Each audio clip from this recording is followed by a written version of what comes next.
ये घर नहीं, मेरा ऑफिस है और आप यहां पर दाखिल हो सकती हैं मिसेस लांबा। मैं इस ऑफिस में अपने भाई से मिलने आई हूं भैया।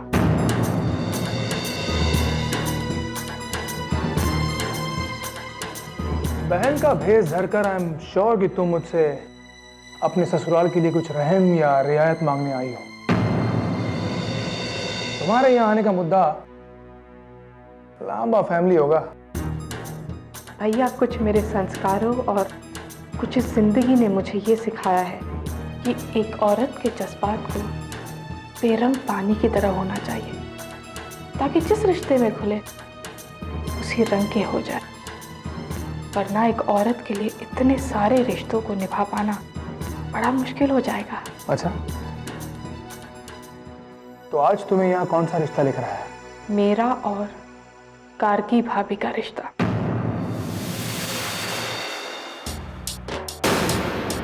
अभी थोड़ी देर पहले मैंने उन्हें गाड़ी में बैठकर रोते हुए देखा है।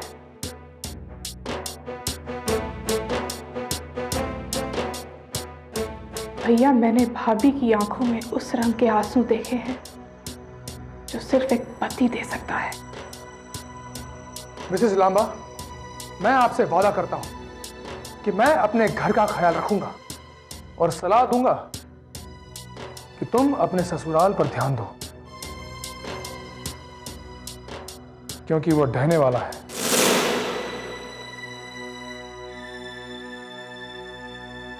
भैया, मछुआरे अपनी छोटी सी नाव लेकर गहरे से गहरे समंदर में निकल जाते हैं। फिर वो कहां परवाह करते हैं कि कौन सा समंदर कितना गहरा है। मैं तो बहुत दूर निकल आई हूं इस समंदर में भैया। अब जो तूफान आएगा निपट लेंगे। चलो, मैंने तुम्हें उस आने वाले तूफान से आगाह करवा दिया, जिसमें तुम्हारा घर पहले टूटेगा फिर बिखर जाएगा। शिकायत मत करना कि मैंने तुम्हें बताया नहीं। उस तूफान को मैंने ये नहीं बताया कि उस घर में मेरी बहन भी रहती है, तो वो नरमी से पेश आए। उसे सिर्फ इतना पता है कि वो घर मेरे दुश्मनों का है। कहीं मंदिर की घंटियां बजने लगी हैं, सुन रही हो ना? ऋषभ लांबा की बुराइयां आज पराजित होने वाली हैं।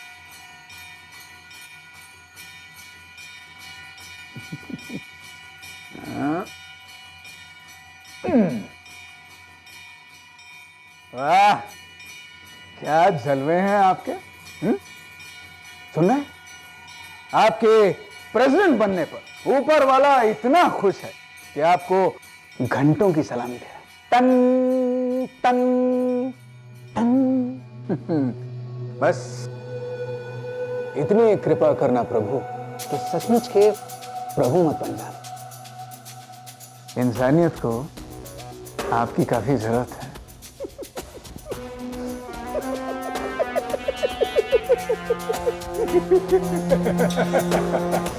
ऋषभ लांबा जिंदाबाद।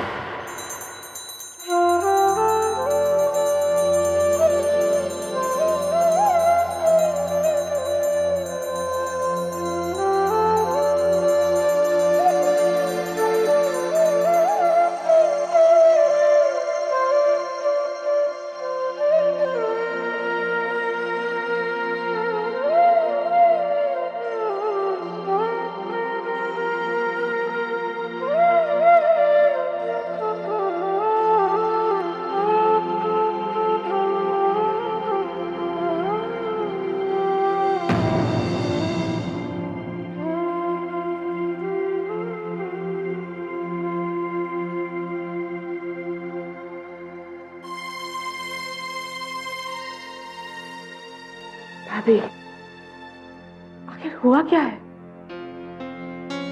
किस बात को लेकर आप इतनी नाखुश हैं?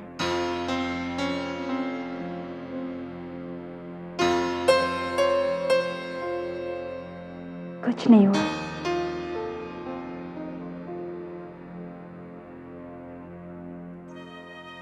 भाभी, मैंने आपकी आंखों से बेमतलब आंसू बहते कभी नहीं देखे। और मैंने भी कभी नहीं सोचा था कि ऐसे आंसू मेरी आंखों से आएंगे।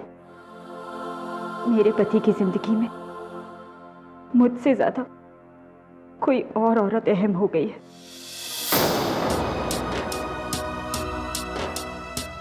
और वो भी इसलिए क्योंकि वो कुणाल की मदद ऋषभ लांबा से दुश्मनी निभाने में कर रही है।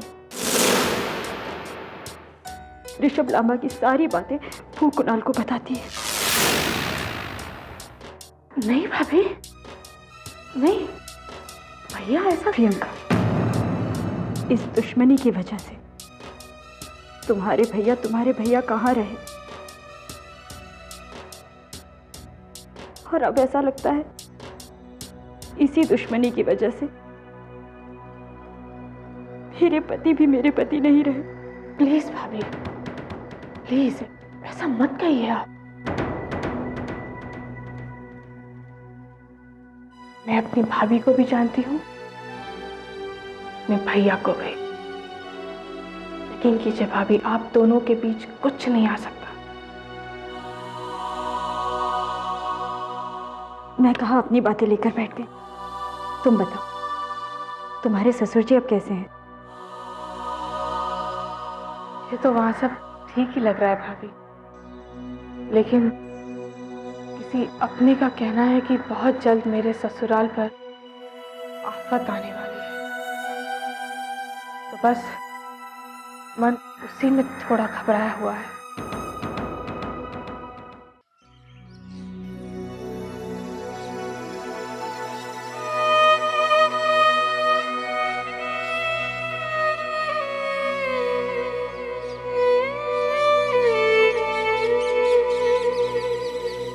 हाँ श्राव साहब, आई एम मच बेटर। आपसे मिलना है श्राव साहब, अपनी वसीयत को लेकर कुछ बातें डिस्कस करनी है आपसे। जी हाँ जी, बाय। रमन, तुमसे एक रिक्वेस्ट है, तुम ये वसीयत के बारे में डिस्कस करना बंद कर दो। एक माँ घर को समेट के रखना जानती है, अपने बच्चों को एक साथ देखना चाहती है। वो अलग अलग हिस्सों में घर को नहीं देख सकती Raman.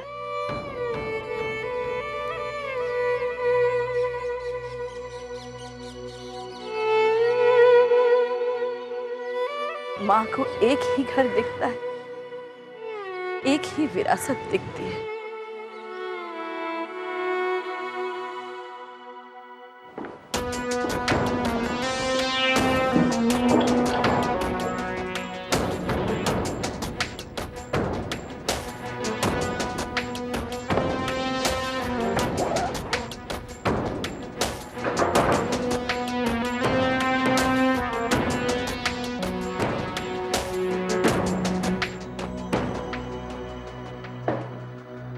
Yes, come in.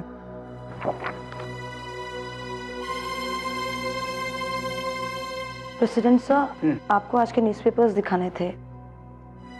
Thank you. या वेलकम सर।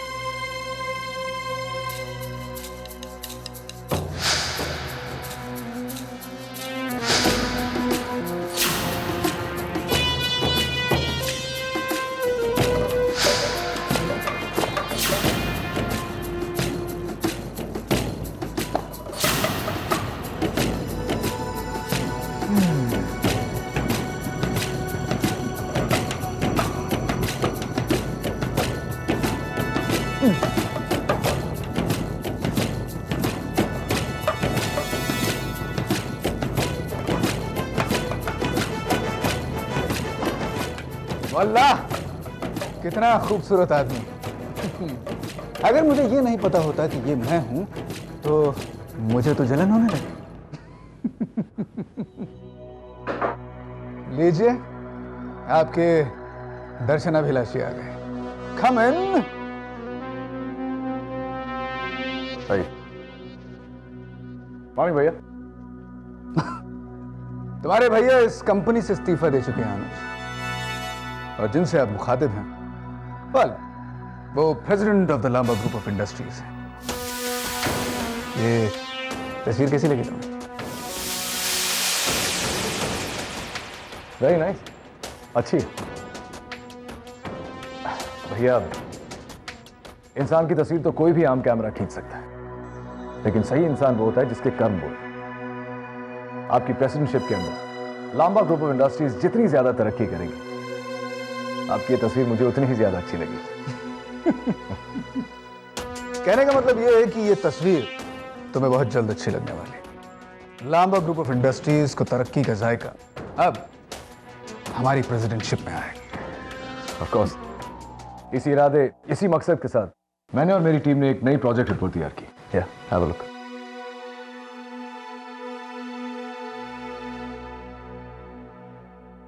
मैं ये सोच रहा था कि लांबा ग्रुप ऑफ इंडस्ट्रीज में जो एक छोटी सी कमी है उसे पूरी कर ली जाए। एक नया कंस्ट्रक्शन डिवीजन खोला जाए। हमारी जो जमीनें बेकार पड़ी हैं, बिल्कुल अनयूज्ड, वहां पर डेवलपमेंट की जाए और नई टाउनशिप्स बनाई जाए। पढ़ने तो दो।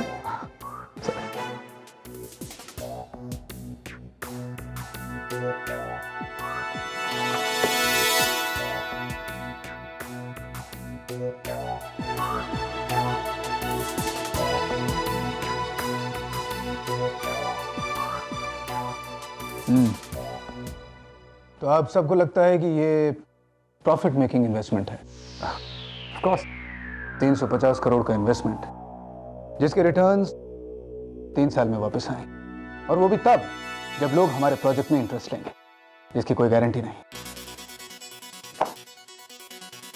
इससे ज्यादा बचकाना प्रोजेक्ट आज तक मेरे हाथ में नहीं आया।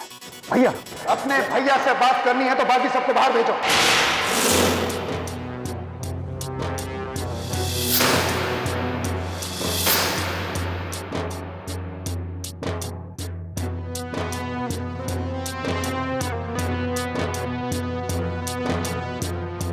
Excuse us, gentlemen.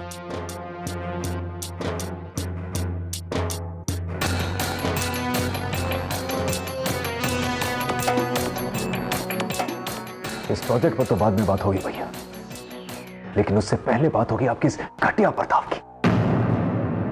ये किस किस्म का बेहुदा बर्ताव है, और वो भी मेरी टीम के सामने। अरे ये तो गनीमत थी कि तुम ये प्रोजेक्ट लेकर आए हो।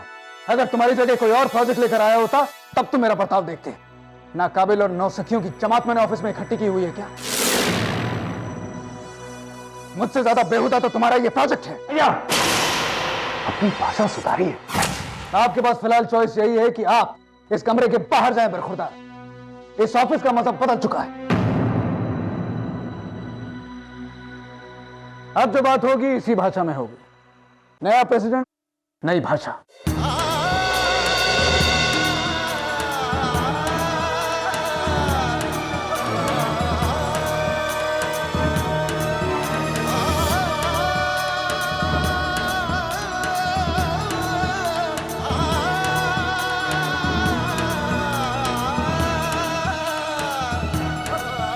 अगर ऐसा है तो अब आप देखिए कि यहां और क्या क्या बदलता है।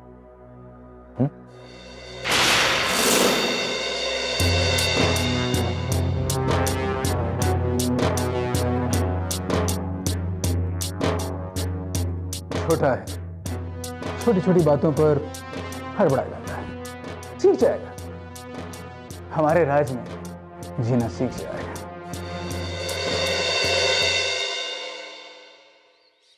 बड़ा दिल करता है कि दिल से जिंदगी गुजार दी जाए,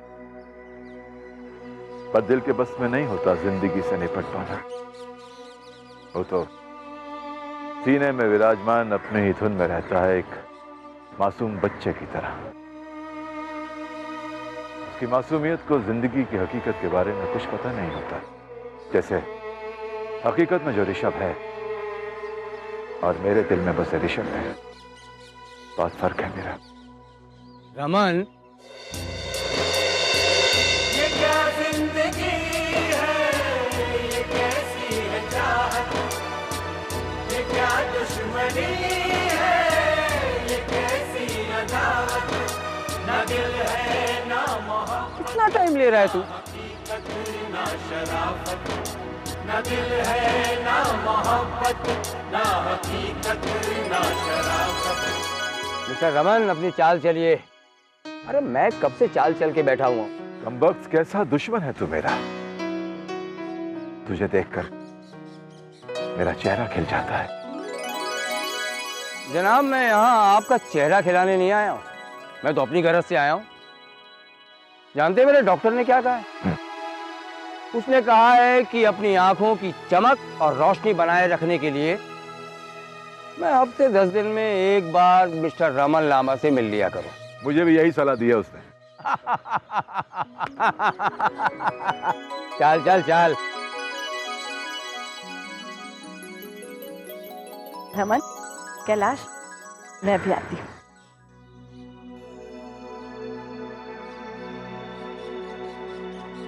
कैलाश, तुझे अब भी लगता है कि मैंने ऋषभ को प्रेसिडेंट बना के गलती की?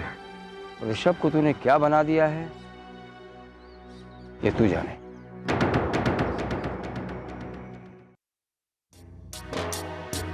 ये क्या जिंदगी है, ये कैसी है चाहत, ये क्या दुश्मनी है, ये कैसी अदावत। न दिल है ना मोहब्बत, ना हकीकत ना शराफत। न दिल है ना मोहब्बत, ना हकीकत ना शराफत। मिली है दुश्मनी की ये कैसी विरासत, मिली है दुश्मनी की ये कैसी विरासत। विरासत ये विरासत, विरासत ये विरासत, विरासत ये विरासत, विरासत ये विरासत। ये कैसी विरासत, ये कैसी विरासत, ये कैसी विरासत। मैंने कहा ना ये बुके सर को मिल जाएंगे। मैडम, हमारे साहब ने कहा है कि जब तक ये बुके यहाँ के साहब तक नहीं पहुँच जाते तुम वहीं रुकना। नारायण, ये बुके सर तक पहुँचा।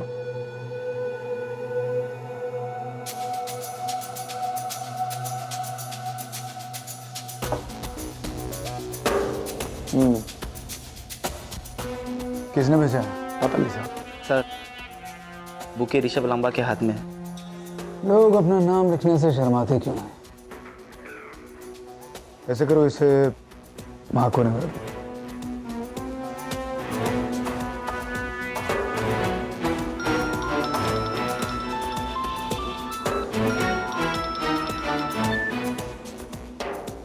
बड़े किस्मत वाले हो कि आपकी हमसे सीधी बात हो जाती है, वरना लोग तो हमारी सेक्रेटरी से ही बात करते रह जाते हैं कि प्रेसिडेंट साहब से बात करवाइए।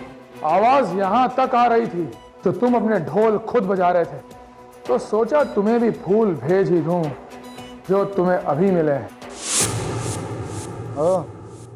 तो ये फूल आपने भेजे? यानी आपको ठीक से दिखता नहीं है। सिर्फ फूल नहीं भेजे, फूलों का तो सिर्फ नकाब है। जरा इन फूलों को बेनकाब तो करिए।